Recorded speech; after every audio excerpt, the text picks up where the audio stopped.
Alright, magandang hapon po sa inyong lahat mga kababayan. Batang Maynila to. Kahapon po ay nagbitaw ng pahayag itong si Senator Robin Padilla. Sabi niya maraming bata magagalit siguro pero pasensya na kayo. You are weak. Hindi kayo katulad nung panahon namin na hindi kami iyakin. Noong panahon namin hindi uso ang salitang depression. Ayan yung sinabi ni Robin Padilla. Pakinggan natin si Senator. Maraming batang magagalit siguro, pero pasensya na kayo. You are weak. Hindi kayo katulad ng panahon namin na hindi kami iyakin. Natuto kami sa kalsada. Natuto kami na wag umupo, umiyak. Nung panahon namin, hindi uso yung salitang depression. Maraming bata. Okay. So yan yung sinabi ni Robin Padilla. At gusto ko iparinig sa inyo ang reaksyon ng isang kabataan. Ito mga kababayan, isang post po ng isang kabataan ang hindi sumang-ayon kay Robin Padilla. Senator Robin Padilla. Ano kaya sinabi ni Senator? Ay, hindi ito yung sinabi ni Senator, hindi ito. Ito ang sinabi ni Senator. Ang sabi niya, yung mga bata daw ngayon, you are weak. Hindi kayo katulad nung panahon namin, hindi kami iyakin. Nung panahon namin, hindi uso yung salitang depression. Hindi ko nga alam yun eh. Ngayon, batang maliit sasabihin, I'm depressed.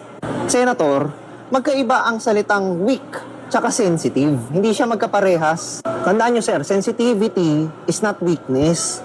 Ang mga tao recognizing na may depression at ang depression ay isang sakit does not make this generation fragile or soft. Mas malinaw lang ngayon na ang mga mental illnesses require scientific clarity. Hindi dapat dinidismiss lang yan na kesyo kadramahan, kaartehan, o kulang lang sa dasal. Noong panahon nyo kasi, Senator, ang tingin ng tao sa depression at mental illnesses, kaartehan, drama, o kulang sa dasal. Pag nag-access ka sa mga therapist, sa mga psychiatrist, ang tingin ng mga tao dati, baliw ka siguro no. Yung literacy ng mga tao, mababa pa patungkol sa mental illnesses. Pero di mo pwedeng sabihin, Senator, na walang depression dati. Meron yan, pero wala lang public awareness. Hindi lang siya socially accepted na may ganyan palang sakit. Sakit pala yan. Hindi pala yan kabaliwan lang, hindi pala yan kaartihan lang. At ngayon, yung mga tao, mas nagkakaroon ng lakas ng loob na kumonsulta sa profesional. Alam mo kasi sir, hindi porket maraming nag-uusap ngayon tungkol sa trauma, sa stress, ibig sabihin, mas weak na yung mga tao ngayon. Mas malawak ang awareness, mas maraming magpapatest. At dahil mas maraming tao na ang nagsasabi ng kanilang kalagayan dito sa social media, mas may visibility. Ibig sabihin, kung ikaw, may pinagdadaanan ka, doon ba kikita mo pa lang sa social media na hindi ka nag-iisa. Ngayon Sir Robin, you are allowed to make an opinion just like everyone else, di ba? This is a free country. Pero sir, tandaan mo, senador ka, gumagawa ka ng batas. Now, sana naman, if ang pinag-uusapan natin dito ay tungkol sa paggawa ng batas, sana kumonsulta ho kayo sa profesional. Kasi sir, pagka ang pinag-uusapan natin ay mental health o mental illnesses, dapat backed up by science yan. Dapat may research, dapat may professional. Alam mo sir, ewan ko kung aware ka, pero kanina lang sa LRT Roosevelt, may batang tumalon doon. Hindi ko alam kung anong mental state niya. Pero sir, wala na siya sa mundo ngayon. Yun sir, yung namatay na yun, masasabi mo bang weak siya? Senator. Okay. So yan mga kababayan yung sinabi ng isang kabataan. Ngayon ito naman yung aking pahayag tungkol sa sinabi ni Robin Padilla. Okay. Hindi ako sang-ayon sa pagtawag na weak sa kabataang nakararanas ng depression. Ang ganitong pananaw ay hindi lamang kulang sa pangunawa, kundi nakakadagdag pa sa stigma na matagal nang kinakalaban ng maraming Pilipino pagdating sa mental health. Ang depression ay hindi simpleng kalungkutan o kawalan ng tibay ng loob. Isa itong seryosong kondisyon na may kinalaman sa kalusugan ng isip, emosyon at maging sa pisikal na aspeto ng tao. Hindi ito napipili at lalong hindi ito naaayon sa simpleng tatagan mo lang. Kapag tinatawag nating mahina ang isang taong nahihirapan, parang sinasabi nating kasalanan nila ang kanilang pinagdadaanan at hindi iyon makatarungan. Mas bukas lamang ang kabataan ngayon na magsalita tungkol sa kanilang mental health. Mas may lakas sila ng loob na aminin na sila ay nahihirapan. Para sa akin, hindi yon kahinaan. Iyon ay tapang. Bilang isang leader at public figure, Senator Robin Padilla, may bigat ang bawat salita. Ang mga pahayag na ganito ay maaaring magpalalim ng hiya at takot sa mga kabataang gustong magsalita. Sa halip na tawaging weak, mas makakatulong kung hikayatin natin ang pag-unawa, edukasyon at malasakit. Sinasabi mo lagi may malasakit kayo. Malasakit ba yan? Na pagsabihan mo na weak ang mga kabataan na nakakaranas ng depression? Hindi kahinaan ang pagiging tao. Hindi kahinaan ang pag-iyak. At lalong hindi kahinaan ang paghingi ng tulong. Ang tunay na kahinaan ay ang patuloy na pagbabaliwala sa seryosong usapin ng mental health. So yan mga kababayan. Ay lang yung masasabi ko tungkol dyan sa sinabi ni Robin Padilla. Alam mo Robin Padilla, calling people weak won't make you strong. Mas matapang ang umiiyak at humingi ng tulong kaysa sa nananahimik at nanghuhusga.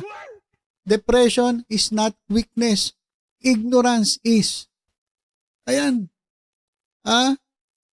Inuulit ko, Robin Padilla, ang pagtawag ng weak sa mga taong may depresyon ay nagpapakita ng kakulangan sa pangunawa sa mental health. Hindi kahinaan ang paghingi ng tulong, ang tunay na kahinaan ay ang patuloy na pag-dismiss sa seryosong isyong ito.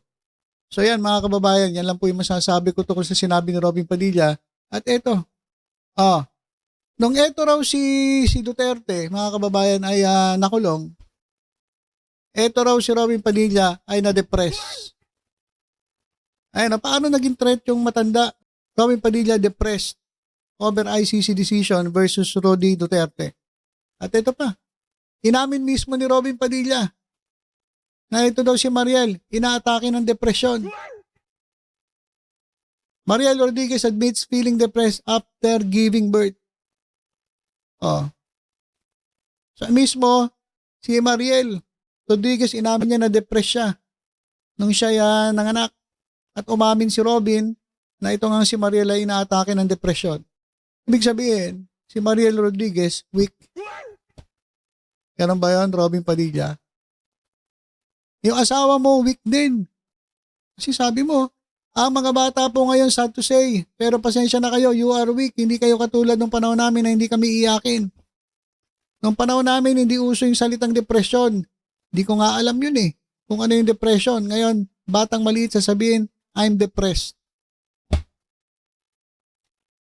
Alam mo, Robin Padilla, hindi tama na sabihan mo ng weak yung mga tao nakakaranas ng depression. Ikaw pa naman ay public figure, dapat yung mga salita mo, iniingatan mo. Kaya hindi talaga ako sang-ayon na gamitan mo ng salitang weak, sabihan mong weak ang mga kabataan na dumadaan sa mental health struggles. Kasi ang depression, hindi yan kahinaan. Mas mabuti siguro bilang public figure, ikayatin natin ang pangunawa kaysa manghusga. Bilang pagtatapos, gusto ko lang dagdagan yung aking pahayag. Hindi tama ang pagtawag na weak sa mga kabataang nakararanas ng depression. Mali iyon at nakakasakit. Ang depression ay hindi arte, hindi drama, at lalong hindi sukatan ng tibay ng pagkatao. Isa itong seryosong kondisyon na dapat inuunawa, hindi minamaliit. Kapag may isang leader, tulad ni Robin Padilla na gumagamit ng salitang weak para ilarawan ng kabataan na nahihirapan sa mental health, malinaw ito na nagpapakita ito ng kakulangan sa pag-unawa sa isyong ito. Ang ganitong pahayag ay hindi nakakatulong. Lalo lamang nitong pinapatahimik ang mga taong gustong magsalita tungkol sa kanilang pinagdadaanan. Ang pag-amin na ikaw ay nahihirapan na hindi kahinaan, mas madaling magpanggap na matatag kaysa aminin na kailangan mo ng tulong. Ang tunay na lakas ay nasa pagiging totoo sa sarili at paghanap ng suporta kapag kinakailangan. Hindi mas mahina ang kabataan ngayon. Mas mulat lang sila. Mas may lakas silang harapin ang stigma ng matagal ng pinasa ng nakarang henerasyon. At kung may dapat baguhin, hindi iyon ang pagiging bukas ng kabataan, hindi ang pananaw na patuloy na minamaliit ang mental health. Hindi ito usapin ng tatag ng loob.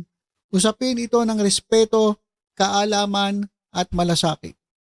Okay, so yun lang po muna mga kababayan. Tutok-tutok lang po dito sa Batang Maynila. To sa iba pang updates. Ingat po tayong lahat. God bless po.